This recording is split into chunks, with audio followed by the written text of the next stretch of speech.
Welcome to Bitstorm, a comedy game design podcast by two guys who know nothing about comedy nor game design. I'm Ben Slinger, and with me as always is Trevor Scott. Hello. Hello. I don't know if we've got any little preamble this week. I think maybe we'll just jump right into Click Pitch. I bought a Switch. Nobody cares about that. So Click Pitch. You can talk a little bit about it if you like. Nah. How many of the games have you swallowed so far? Because you just can't get enough of that bitter taste. Hasn't even gone near my mouth. Oh, I don't believe you. You definitely licked that thing. All right. Click Pitch. This is a game where each of us have a random word generator in front of us, and on the count of 3 to 1 click, we will each get a new word. We will say them out loud, and we will put them into our brains, and then we'll spit them out our mouths as a game design. So let's do it. 3 to 1 click. You go first. Okay. River. Gun. Gun river. Gun river. River of guns? No, that's a bit weird. A river with a gun? Like an anthropomorphic river? No. How about you're traveling down the Amazon? Have you... Wait, just to interrupt you and probably completely destroy your idea. Have you noticed that we sort of have a little bit of a cadence to our ideas where I just throw out stupid ideas and then you actually come up with a good one that we build off of? Yeah. Yeah. Just wanted to sort of lampshade that and move on. So you're going along the Amazon. You're going along the Amazon, and all you've got to protect yourself is a revolver with 6 bullets. Okay. Game. Game. That's the game.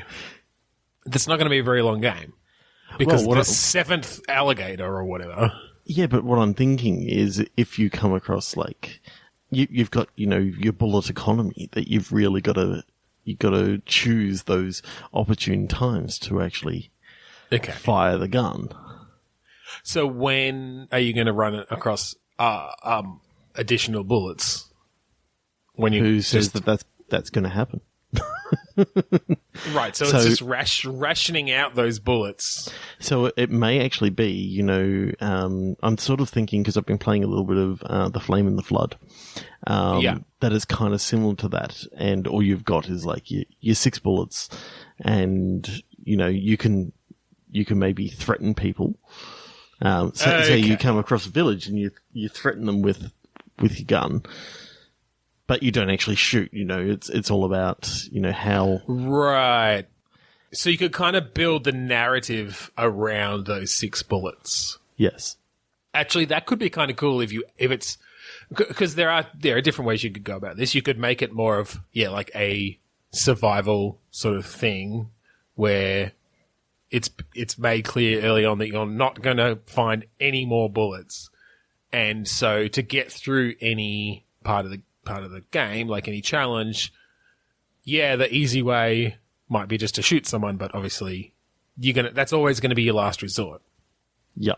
But still have it be sort of systems based where if you run out of bullets, if you shoot the first 6 people you come across, it's fine. You can get through the rest of the game, but it might be a lot harder. Yeah. Or you could take it down a narrative path where it's like a 6-act story. And each act ends when you fire a bullet. So it's predefined points, but you as the player playing through the first time don't necessarily know when that's going to be or what's going to come up. You just know that throughout the course of this game, you will obviously realize fairly quickly after the first bullet probably. Yep. And based on what the story's been up to that point, that you were going to fire 6 bullets in this game. And I feel like that could actually be really interesting because the build up to that 6th fucking bullet will be awesome. Like you could make that really evocative and just like emotional, that final bullet. You either end up having to like... When you eat it. Well, yeah. I mean... I feel like it's a cop out to just have it that you like suicide, but maybe Yeah, or maybe you have to end up shooting someone that you love or something. Or it could even be like I thought when I said eat it, I mean you literally eat it. Oh, I thought you were being figurative. Right, you mean you just have to swallow that bullet. Why? Oh, I don't know. It turns out that lead is going to be the thing to save your life. No, it actually is you committing suicide because you're going to give yourself lead poisoning, but it's just in a much nicer, less gory way. Yes. Yeah. So I don't know. We could explore either of those options a bit more, or we can click again. Yeah, I am liking this 6-act structure. Yeah. I think there can be, especially in that final act, there can be a lot of different points that the Deus Ex Machina sort of parts that you think you're going to be using it, and then something comes in to save the day, and it's like, okay, and it continues on and keeps building and building and building. Yeah, absolutely. Like that's the thing, and particularly by the time you get to like the third or fourth bullet, you can be doing a bit more of that sort of thing. You're playing with the player a little bit. And bringing up these moments where they think they're going to have to use that bullet, but then something happens. But then by the time you get to the sixth, that's going to be a lot more powerful if you do it right. Yeah. I'm liking the idea of you going down the Amazon, and at the start of each act, it's sort of like your character's reading from his journal. And saying, it's day 3, traveling down this thing or down the river, I came across, and then you talk about the things that he came across in the previous acts, sort of like a previously on, but done in some sort of poignant. He's writing his journal for his kids to finally be able to read. Yeah. In the future, I like the idea of it being in maybe the 1930s or something like that. I like period pieces. Yeah. Especially with revolvers, because nowadays they just have like a 9mm or something. Of course, yeah, that makes more sense. I like the idea that you've got this journal, and like the journal after Act 3, there's blood splatters all over it because at the end of Act 3, the bullet that gets used is someone actually manages to get the gun off you and shoots you in the arm or something. Oh. And then you can maybe have some delirium setting in that can maybe be part of the next part of the story. Oh, and actually that could be interesting because you could have like a dream sequence where you get to fire the gun a bunch of times, but it actually isn't you using up that fourth bullet. Or it could just be a dream sequence where you do end up firing the gun and the player thinks, oh shit, like I've just used up that bullet or the last 3 bullets or something before they find out it's a dream sequence. So what sort of raft do you think they'll be on? That's where you go. I don't know. What is the best practice raft for rafting down the Amazon in the 1930s? I'm just wondering if, he had to it's initially just a log that he's sort of... Like a single log that he wakes up on with a gun. And no memory of how he got there. He's just wakes up on this log with a gun with 6 bullets in it. And that's all you know. And his journal. And so you get a little bit of backstory from the journal. But I do like the idea then that also as you go through the game, the raft gets better and you build it up more. Yeah, you find another log, so you string it together with some vines. And then you got 2 logs going down the... Yeah, so you're a lot more stable. And I like the idea that you could come across snakes and alligators and piranhas and... anacondas. Maybe even cannibals or something like that. But oh yeah, careful though. What would actually be cool is if the cannibals are actually in his mind. Right, that's part of the delirium, so that it doesn't actually exist. So it's his own racist thoughts about. Yeah, pretty much the native Amazonians. Yeah. I like that a lot. What sort of other characters are we going to run? What are the sort of story beats? I mean, we've done some of the story beats, but what's his goal? What's the end? How does that go? How did he get there? Do we find that out? Yeah, I think you can actually do some flashbacky sort of things. And are we thinking, like, what sort of gameplay are you thinking? Like third-person kind of slow-paced, action-y? Either third-person slow-paced or first-person slow-paced. Sort of like what's it called? Not quite a Dear Esther. I'm trying to think of the Firewatch. Okay. So yeah. That could definitely be powerful from the first person, particularly if you do have a button to just like draw your gun at any time, because it's going to become, but in a way that if you're in a room with other people, like they'll react to it and stuff. Like it's not just like a shooter where you just can have your gun out. Yeah. But because we're making this gun sort of the centerpiece of the story. Yeah, I think the ability, it's basically one of your verbs. It's like point gun, yeah. Point gun, shoot gun. Those are two of your verbs that you use occasionally. I'm thinking Act 3 or 5 will have like a whitewater section. Okay, yeah. And that's a bit more action-y, like you actually having to sort of steer a little bit, but maybe like throw ropes at things to kind of give yourself a bit of time until they snap and you go further down, and like to repair part of your raft or steer yourself a certain way. But unlike a certain section in a certain Space Quest video game where the second you die in this, the second that you hit rocks in this section, it skips onto the next part, but sort of like, you almost drown and you end up washed up on shore or something like that. So you don't miss necessarily any story, but there are certain maybe if you make it through, there's a certain, you find out a bit more backstory. Like there's a little bit more backstory, or you've got a camp that you can sort of pull off to the side. Right, and of course there's an achievement. Yeah, yeah, I like that as Act 5, because for one, your raft is going to be fairly solid by then. 2, we've already decided that he's going to be shot in the arm, so it's going to be a little bit harder at this stage. Well, no, I think we said that's going to happen in the end of 3. Yeah, and this is 5, so he's already shot in the arm. Oh, sorry, I thought you were saying 2 is in Act 2. He's going to be, no, you meant no. Point 2. Point 2. Yes. Yeah, he's bandaged up his arm, but he's definitely can't use it as well. I like the idea of part of this sort of arcadey sequence being that, you need to like lasso a rock with a rope so you can have a few moments to repair part of your raft.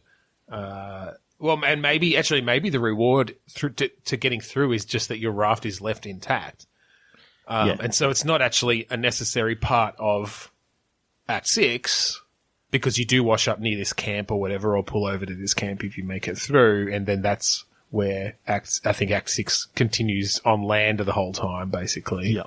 Or on someone else's boat or something. But yeah, the good ending is if you've saved your raft and you get to float off down the sunset, into the sunset down the river on your actual raft. Cool. Well, I really like this game. That's cool. Again. Yeah, okay. 3, 2, 1, click.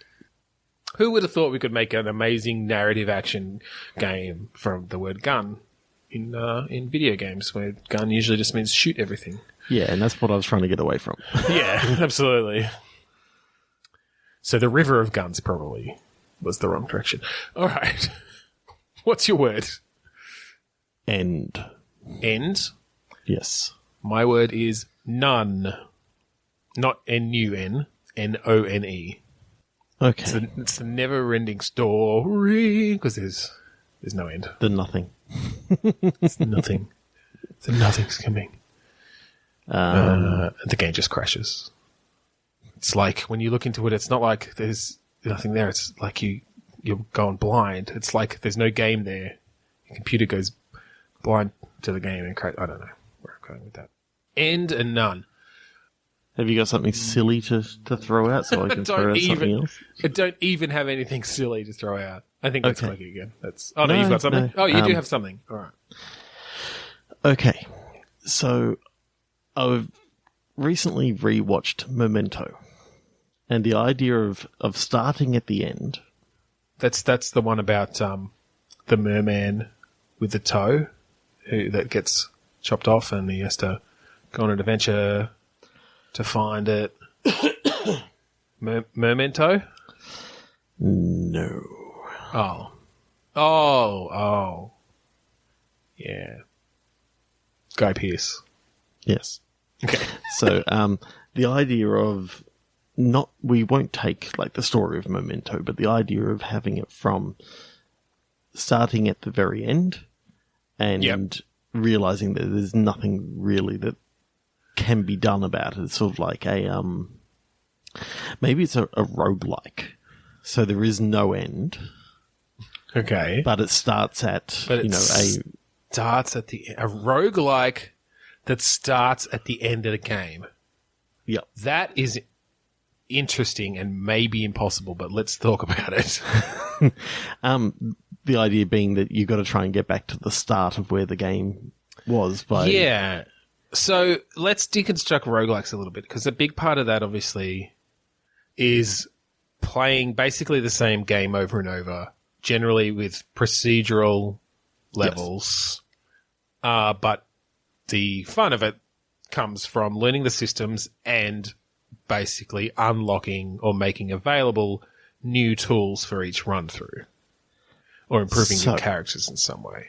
What you have at the start is everything. Yep. The most powerful character with everything unlocked.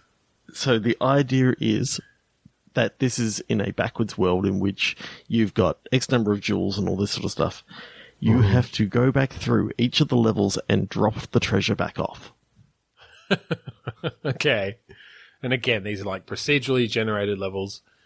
Is there still permadeath? Because that's a big part of a lot of roguelikes. As in, your character dies, your progress is saved. Is that sort of how it goes? Well, yes. It just means that, where your character picked up all the stuff was from right at the start was where it all drops. So if you die in the first level and you got $1 million worth of stuff, the next adventurer who would have come along literally just picked up $1 million in that one spot. Right, they have all the stuff. Well, I was thinking maybe you work for some shadowy organization who, like, their goal for whatever reason, or maybe they've just been taken over by someone who's a lot more kind, and they want to put back all the stuff that this organization stole. And so they do have all these powerful gems and tools that their follower, like their employees, get to make use of, but their goal is to put them all back. And so as they do so, even if that employee dies, the next employee has less starting gear to like choose from or utilize through the game. So I'm wondering if your character is also a necromancer. Okay. So you can actually bring back to life the dead monsters and stuff throughout each level. Are you thinking this is like in the true rogue sense where you're just going through dungeons and stuff, or? Yeah, you're going through dungeons and, you've got X number of treasure that you got to put back in the treasure chest, and then, behind this secret panel, you got to put the treasure back in there and close up the secret panel and like... Right, and so you actually unkill the monsters. You have to bring the monsters back to life and then not be killed by them. Yep. Using the powers that you have. Okay. Yeah, I like that a lot. Because obviously then the games are going to get more and more challenging as you put back more and more of this stuff and you have less and less things. And the end game is getting to the base dungeon with nothing left. Just literally in your underwear.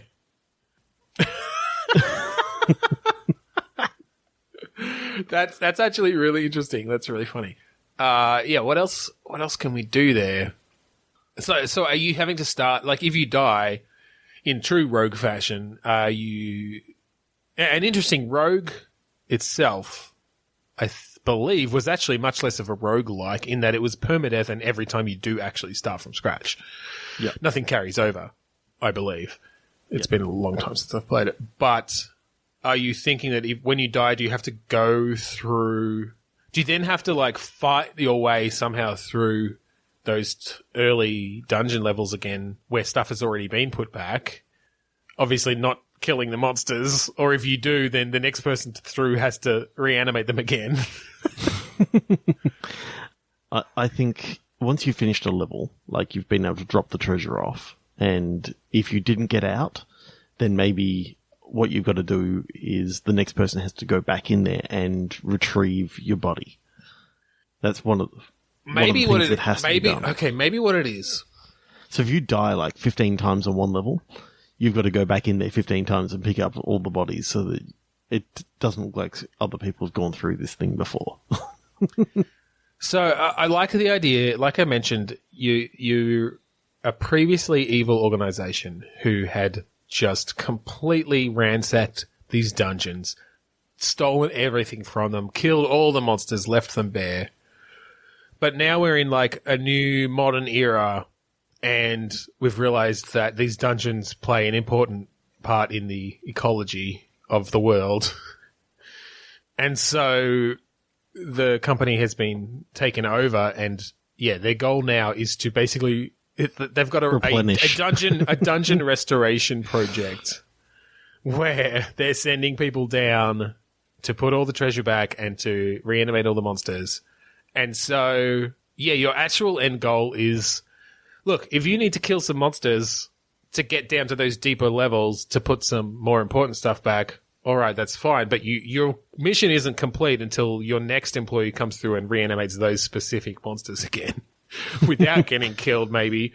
But on the body thing, what I like maybe is that you can only take a few treasures or a few items on each run. Yeah, you can't take all of it back and go, that's done. That's it. You can't do it all in one run. You can take like, all right, I'm going to take, this amount of treasure and these many power gems and these weapons. And as you go through the first 3 dungeons, you like drop that off here, reanimate these monsters, blah, blah, blah. Oh, got killed on the, 4th dungeon down, 4th level down. Next employee comes along. They can grab a bunch of stuff too. They gear up as well. But obviously what happens is you've got less range to choose from each subsequent time to gear your person up. So you're using it up as you go. Yeah. And so you can be greedy. You can say, all right, I'm going to take like 10 magical items and because I'm going to be able to use them all as I go, and I'm going to just blast my way through this and get through it really well. But if you then die on the 15th floor and you haven't put half of that back, that's now not available to anybody unless they can fight their way down to the 15th floor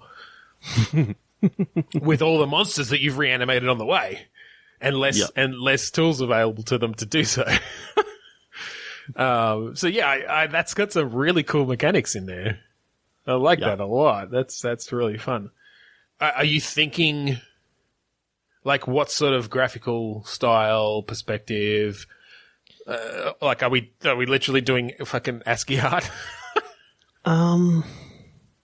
I would actually kind of like to see really, really amazing graphics at the start, and which is like the end, and the less stuff that you actually, the stuff that you sort of put down into the as you go, like the power gems, like degrade the graphics so that you drop down that's from like that's a bit gimmicky, but I guess I can kind of see how it fits in.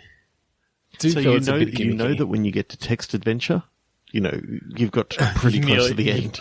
Nearly put it all back. I don't know. I feel like that'd add a lot of challenge even just in the development process, and I know we don't usually care about that. I don't know. I was almost thinking. I know. I kind of think crawl or. So not a side-on Spelunky or I think I think a sort of a third-person isometric-ish sort of thing. I guess I was thinking something a bit more 3D, maybe even a bit Diablo 3 like, but Yep.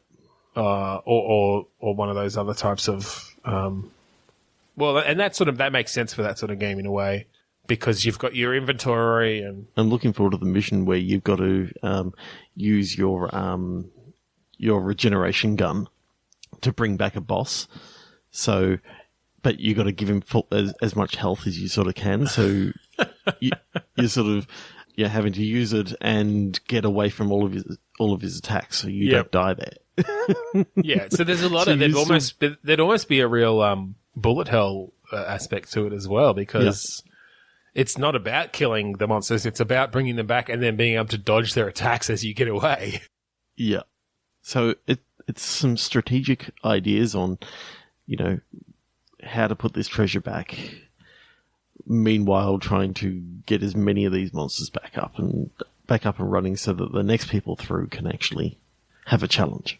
Yeah, well, that's it too, and it can also be like, well, I know that I gave this boss a triple fire crossbow that turns things to ice.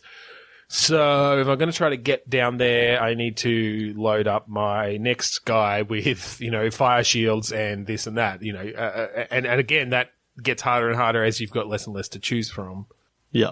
But, some real strategy there around which boss you give which weapons and stuff. Yep. It's pretty cool. It's awesome. 3-1 click. Yep. Clean. Remembering. So it's a game of flashbacks where you play someone who was a janitor, remembering their best cleaning moments. Do you remember that time that I shined that vase so well that it just gleamed my face right back at me? That was special. For some reason, I've basically, my head has gone to, okay, remembering is actually the opposite of dismembering. We just did that game. So you have to, like, cleanly sew people's limbs back on.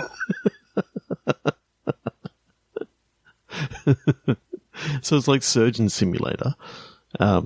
Except yeah, but instead of scalpels, you've got needle and thread. And it's in VR. Of course it is.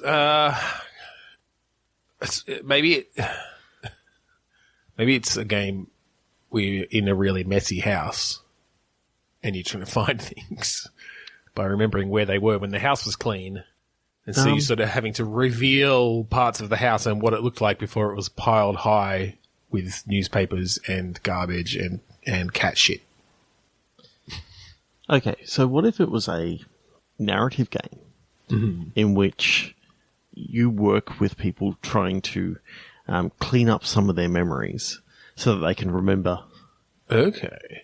Remember things. So it's sort of like could start off like with a psychologist sort of set up. Someone sitting down having a chat with this person, and you have some sort of technique or something in which you can enter their memories or something like that and help clean it up. So a bit of Eternal Sunshine of the Spotless Mind or something. Yeah, something similar to that. Trying to take out specific memories or trying to remember specific things that they can't anymore because of trauma you can go in and you can sort of erase different parts of their memories so that the things that they want to remember become more clear. Okay. So effectively you're cleaning up their memory. Is this our pitch for Psychonauts 3? Yeah, I never played Psychonauts 1, so... What? You kidding me? It's a classic. Psychonauts 2 is coming out soon. Which is why I didn't say Psychonauts 2, because they're nearly done with it. I don't want them to start fresh with our amazing idea. So what do you think about that? I can't believe you haven't played Psychonauts. Anyway.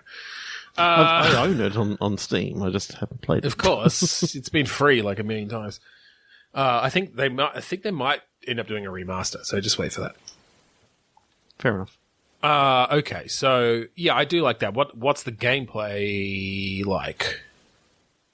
Is this a very narrative thing where you sort of you have a set number of patients who come in and maybe there's some crossover between them. They have relationships together and you have made decisions to take away certain memories of each other, and then later on you kind of realize the repercussions of that. So I like this to be in VR.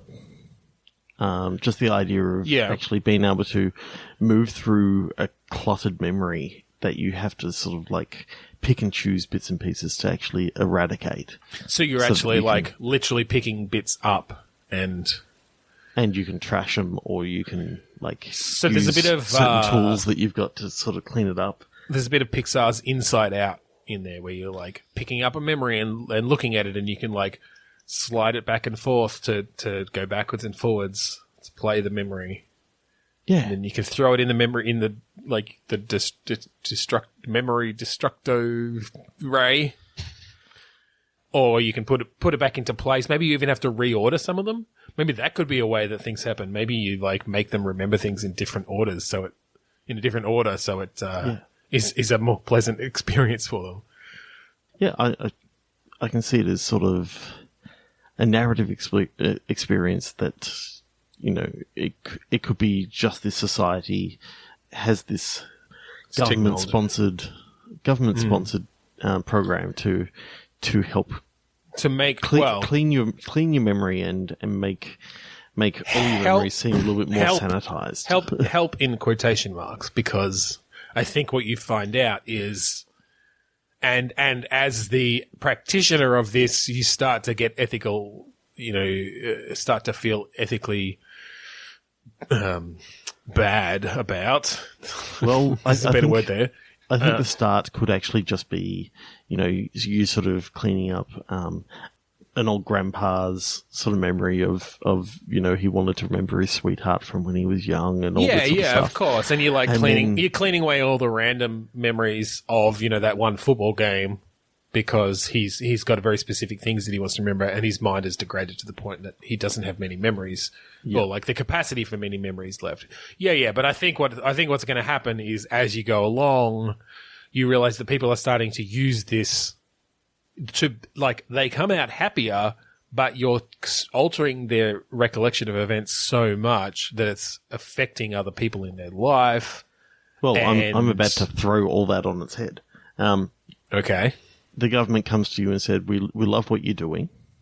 We'd love you to come see this patient. And you go see this patient, and he's like the world's worst serial killer. And basically now you've been tasked by the government to basically re-educate him in the right things to do.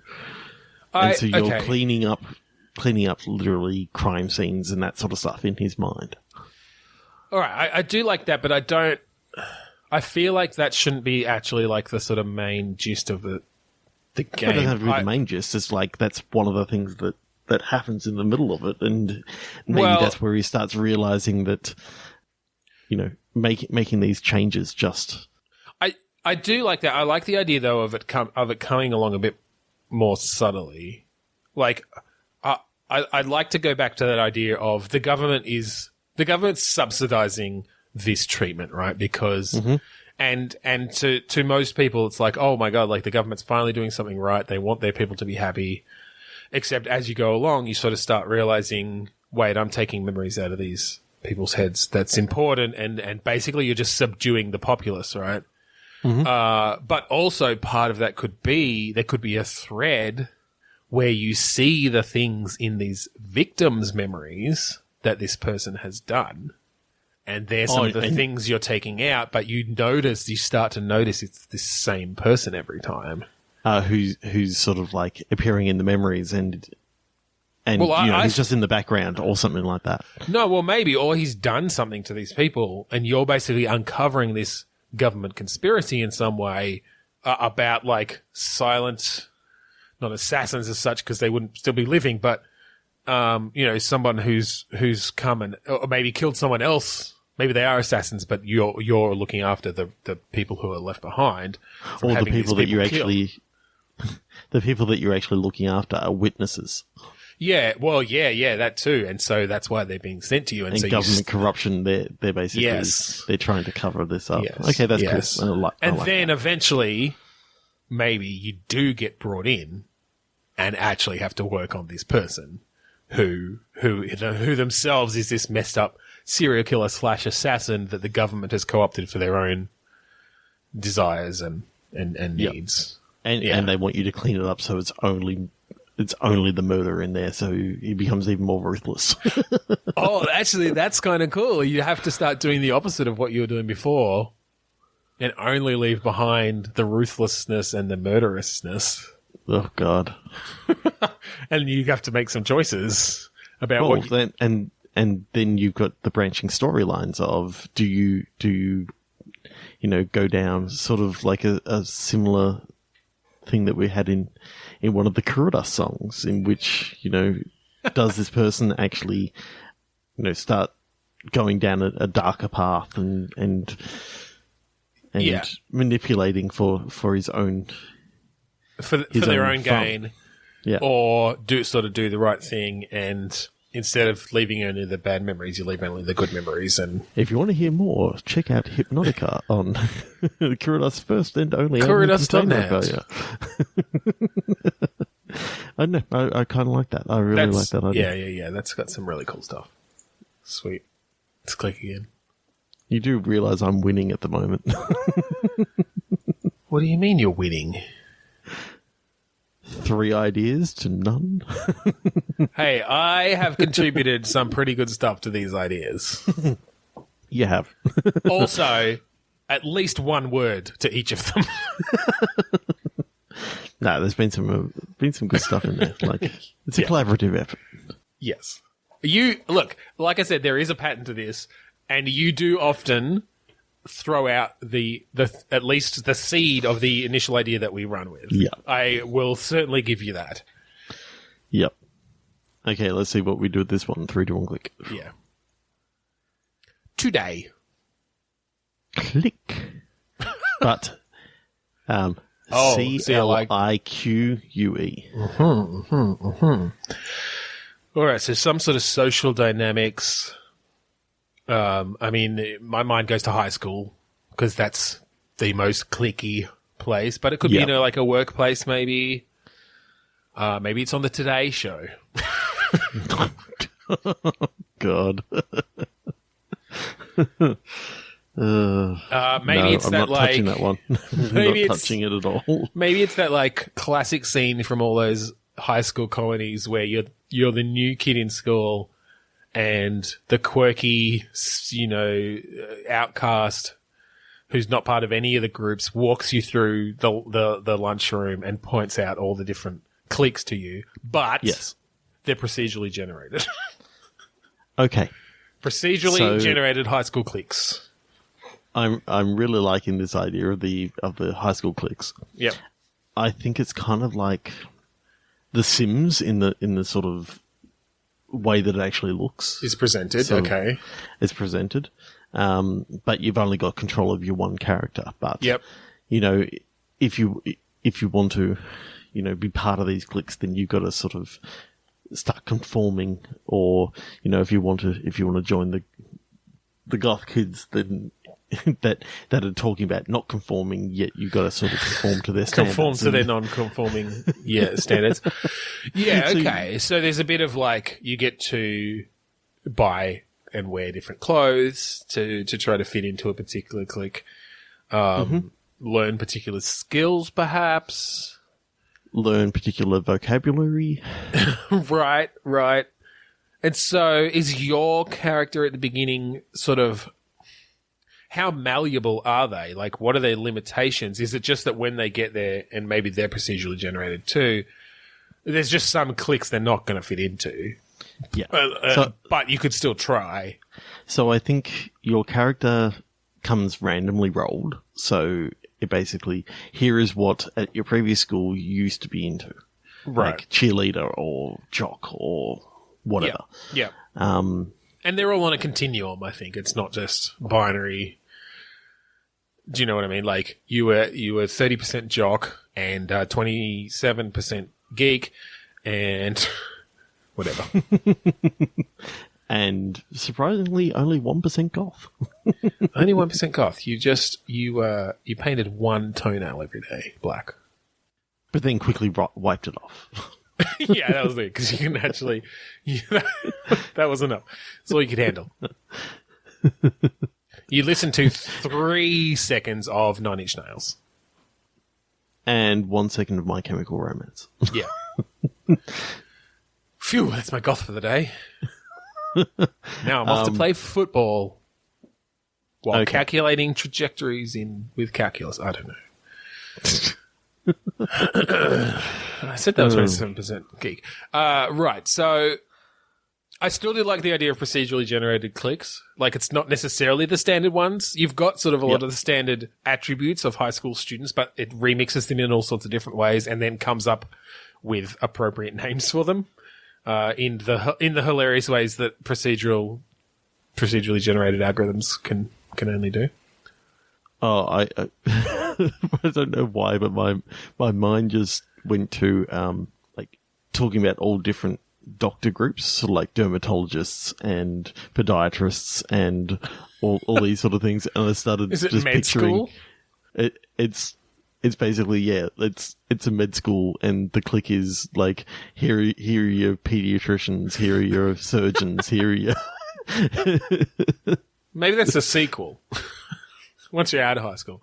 No, because I like the idea that you procedurally generate these cliques where basically you've got things like colours that they like to dress in, clothing styles, interests, of which there can be a wide variety, sort of levels of socialization or something, levels of popularity, and it randomizes all this so that you find the group of people who, like, their thing is wearing yellow with pink stripes berets, and they're really into painting plaster figurines, and they're the most popular clique in school. And like we all call them the Yellow Jackets, right? And so that's about as random as you can literally exactly. Go. And so through playing the game, you have to decide. All right, well, they're the most popular. I'm going to try to get in with them, and you have to suss out like what those. You don't just necessarily know that off the bat. Yeah, you have to suss out what they're into and try to.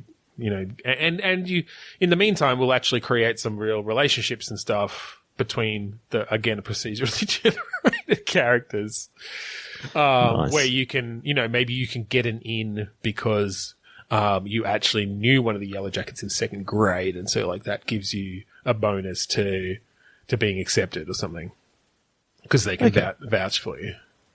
I feel like I just really like procedural generation. Yeah, I know.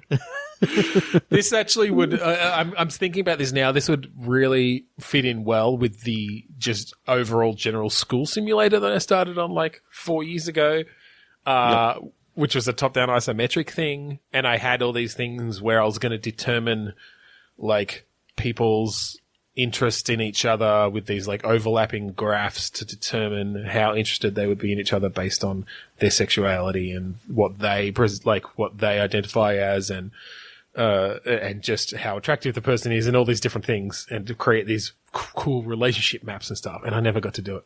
So anyway, that kind of scratched that itch. So thank you for listening. 3 to 1 click. Yeah. All right. Incurring. Multiple. This happened to me. I incurred multiples.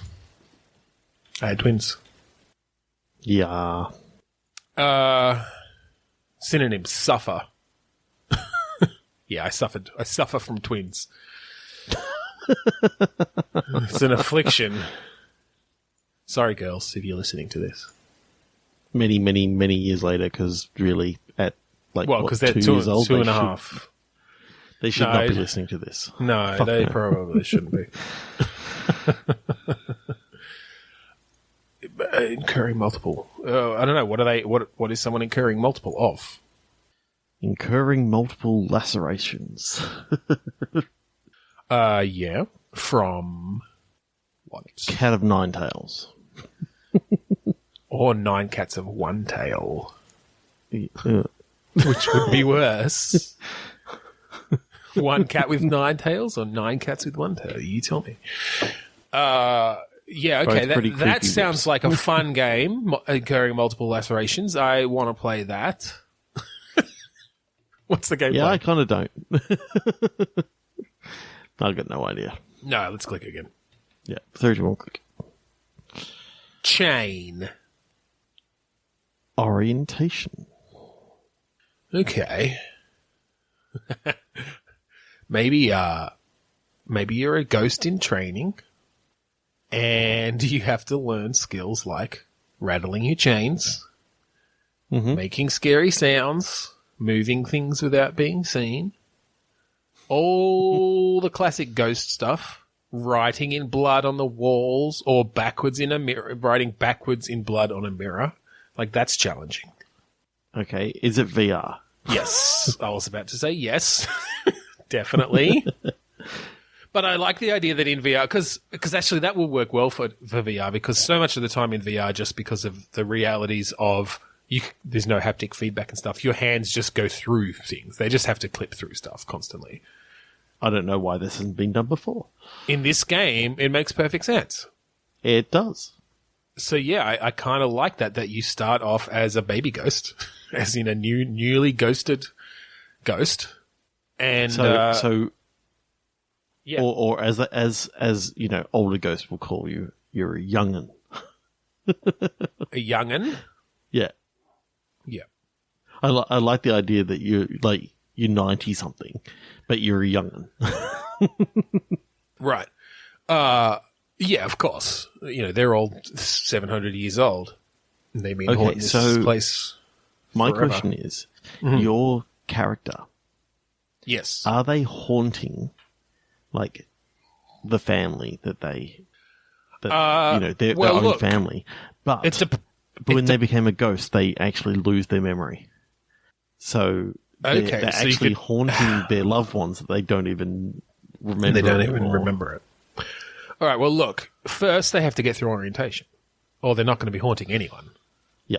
Because they're not going to be good enough, and they're going to go back into the back room, and they're just going to be an analyst to analyze who to haunt next. You got to get through, you got to get top marks on the orientation to become, one of the star haunters. So, yeah, I think there are a number of skills. And look, of course, the game is actually haunting, so the orientation is basically your tutorial. But in the lore of this particular ghost world, haunting is run like a business. It's a bit of I guess there's a bit of Monsters, Inc. in there with the scare floor and stuff, but it's a bit different.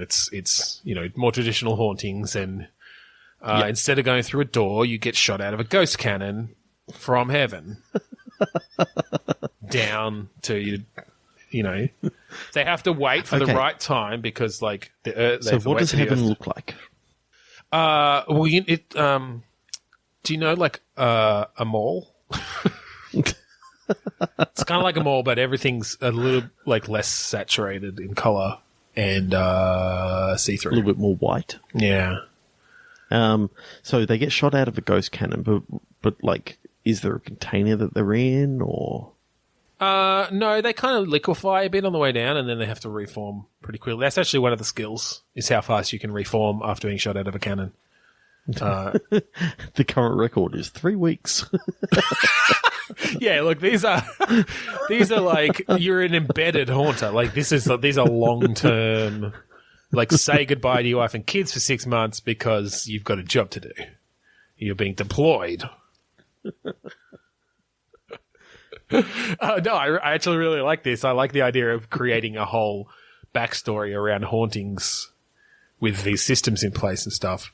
And so, I don't know, the actual hauntings, and yeah, I think it does build up to you haunting your own family and bringing back those memories in some way and realizing that that's the case. Maybe it's one of these things that normally you're not supposed to be put near your own family. But as you are, maybe you were a special case because you were actually like a John Doe or something like that. and so they weren't able to determine who your family actually was. Okay, so you kind of become this lone wolf haunter until you discover who your family was. Happen upon your family and start getting memories back. On a routine haunting, yeah. Yeah, there's like rules up in heaven that you don't haunt your own family because because it's too much emotional. Yeah. Well, so is it still that nobody remembers? But because it's the higher ups that have put that rule in place that you don't haunt your own family because it can bring back those strong emotional ties and those memories, and they want their ghosts to stay amnesiacs because they make the best haunters. So I'm picturing that the only way that anyone knows who you are in this world, like in heaven, is actually your death certificate. Okay. So his death certificate was signed John Doe because they didn't know who he was. He was just an unknown man or woman, whichever one. Yeah. John or Jane Doe. And then so because you're the first John or Jane Doe in Heaven 21B. Right. They don't know. They've never had to deal with it before. And, so they just... we don't get too many John Does around here or Jane Does. Yeah, so they just they know generally where you died, so they try to keep you away from there, except as you find out, it turns out you were on a trip. Yeah. Which is also why they couldn't identify you. And so, you kind of manage to narrow down, and maybe you have to eventually, because I like the idea that there are segments where you're up in heaven and, walking around the offices of this mall. Walking around the offices of this mall. Because I said it looked like a mall up in heaven. Yeah. But, but that you have to do something shifty to change your assignment so that you can end up closer to your family or who you don't yet realize are your family, but you're starting to get inklings that there's some sort of relationship there. And I think at the end of Act 2, because I'm liking the idea of acts again. At the end of Act 2, you save your grandson from falling down the stairs. Okay. Or something like that. Yeah. And that's when, you get a flood of memories back and you all of a sudden realize that you're now a lot happier in the fact that, you're starting to do this. You're no longer miserable, so you're not wanting to haunt as much anymore. And then the last act of the game is you're on the run from heaven's, law enforcement because they've realized you've interfered in human lives. Well, not that you weren't already, but that you've saved someone and now you have to use all your haunting powers to stop them from killing your entire family and sending you to hell. And you know what? Remember that scene from Doctor Strange where the two ghosts are fighting? You get that basically scene as part of the third act. So there's cool. It keeps on cutting in between what's happening in the real world where they're trying to save your save your son and you and the enforcers are fighting and shit's just going flying, but nobody else can actually see why. Your son's heart gets stopped and he comes in and helps you out for a little bit, and then they start his heart again and he's back in his body. Nice. I like it a lot. I'm just hang on, that scene would work perfectly. Just going fighting through a hospital. Yeah, definitely. That'd be really cool. Yeah, that's fun. I like the backstory. I like the world building of the sort of business hauntings and having to learn to grab things because initially your hand just continues to go through them. And again in VR, that could be really interesting.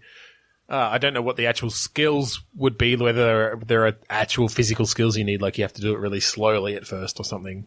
And then eventually that builds up to you just being able to grab it quickly. You know how when you're grabbing things normally in, with say the Oculus touch. Yep. You've got an analog trigger there. Yes. Yep. You can sort of close your hands And slowly. if you close your hands all the way, well, you've just gone right through it. So you need to get to that. Oh god! So you literally have to like hover, like just touch the trigger down like 40% to pick things up. Otherwise, your hand could just it makes a depends fist. how big the item is. If the item's big, then it's only a slight touch. And if do you the think item's small, then you got to go further. Do you think that's something that continues throughout the whole game? So, like, picking things up is always going to be kind of touchy? Well, I think the further that you go in the game, the bigger, like, the bigger the dead zone for acceptable, the acceptable sort of thing. Okay. That could be some interesting mechanics there to play with. Yeah. Cool. All right, let's do one more. 3, 2, 1, click. Oh, this is appropriate. Ending. Back. Back? Yes. B-A-C-K. B-A-C-K. The back ending. Those are both appropriate to the last click pitch of the episode. Mm-hmm. We're on the back 9. You gotta come back with me, Marty. So it's the ending to Back to the Future.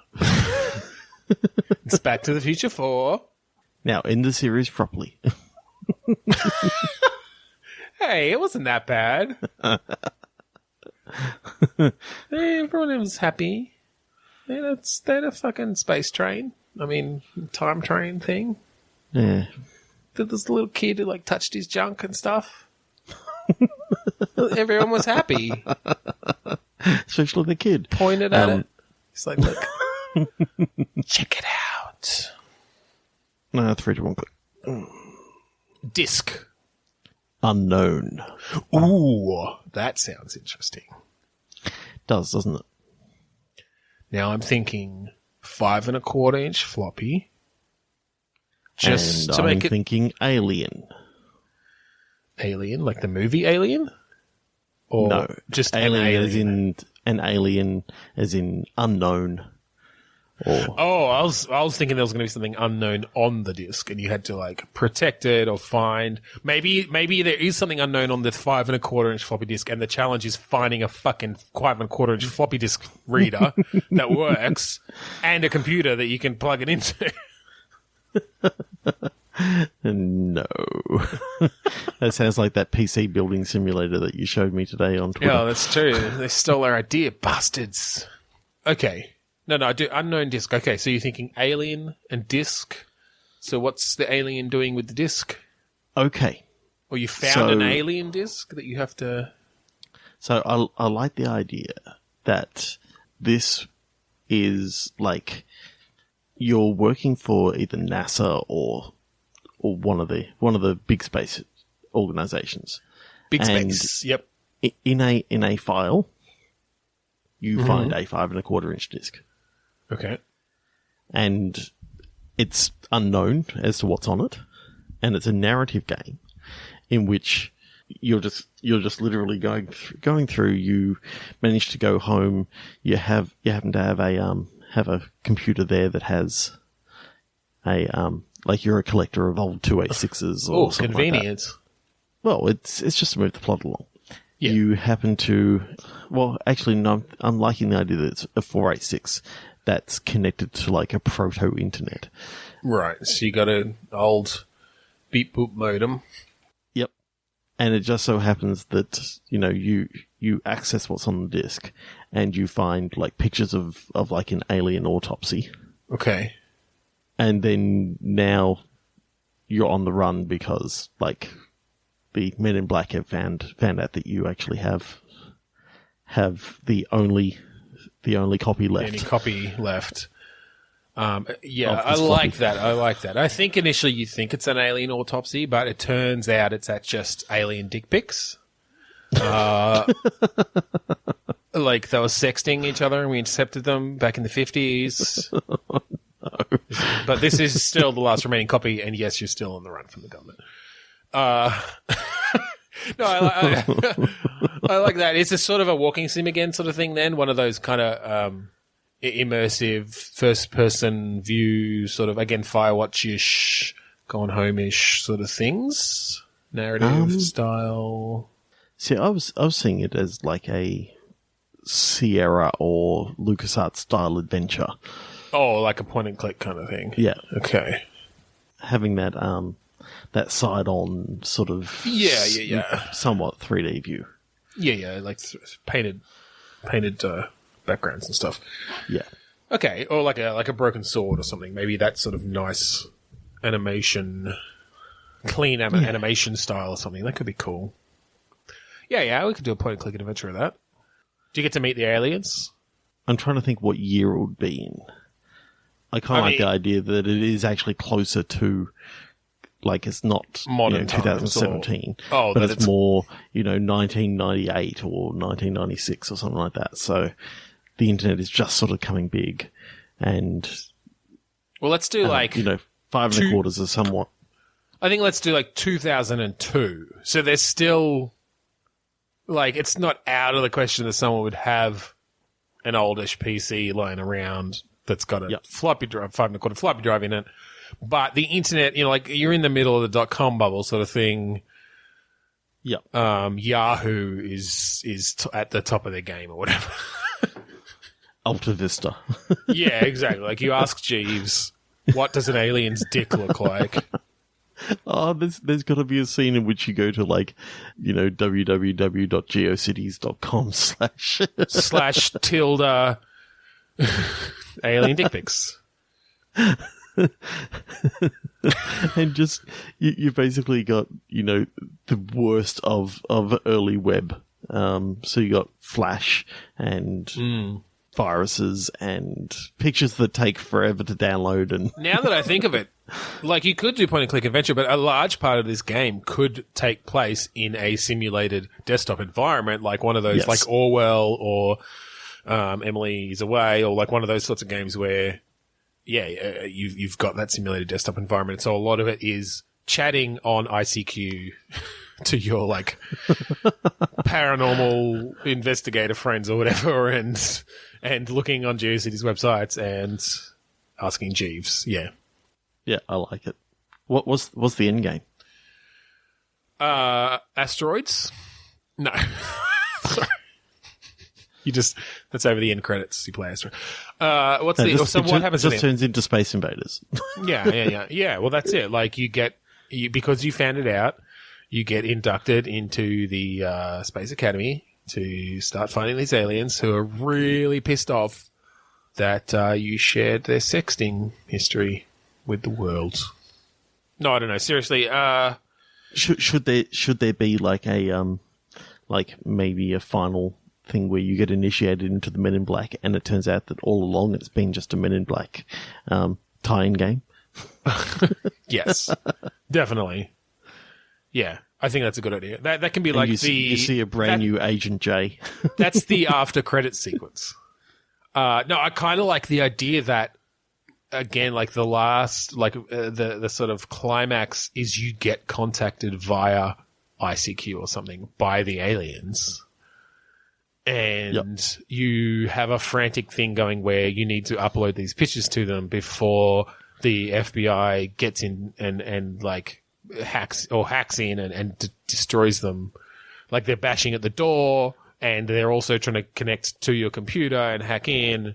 And so you're watching this upload bar go up, and the aliens are going like, and the translator they gave you is saying, what the fuck is going on? And why is it going so slow?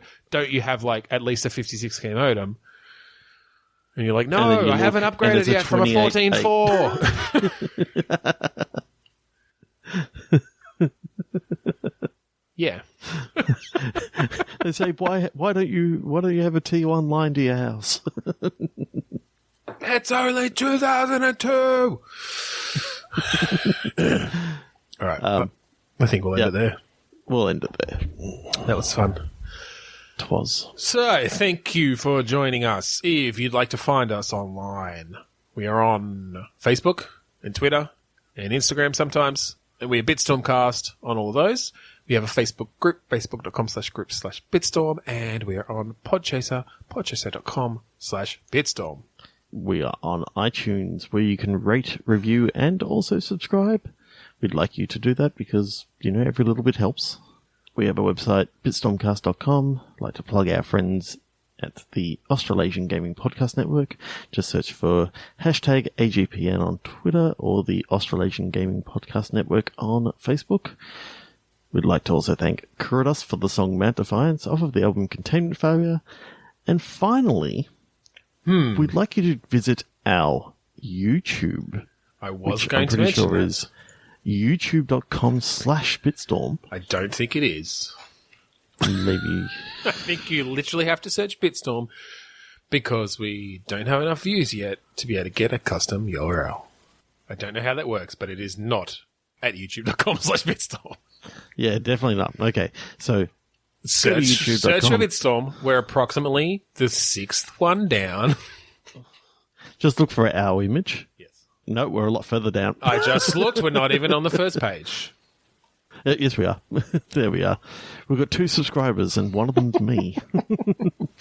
So you go to youtube.com/channel/capital CU1C7110H.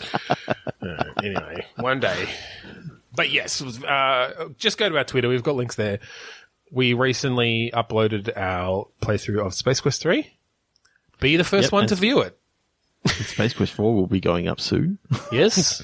And maybe right now we'll play Space Quest 5. Ago. I don't know. Yeah. We'll see what's going to happen. Might do. I'm in the mood to. Sure thing. Yeah, so that's our stuff. Thanks again for joining us this week on Bitstorm. I'm Ben Slinger. I'm Trevor Scott. Ooh. Sorry, I haven't gone through my ghostly orientation yet. I'm not very good at this. Ooh. Oh, that's good. You're a pro.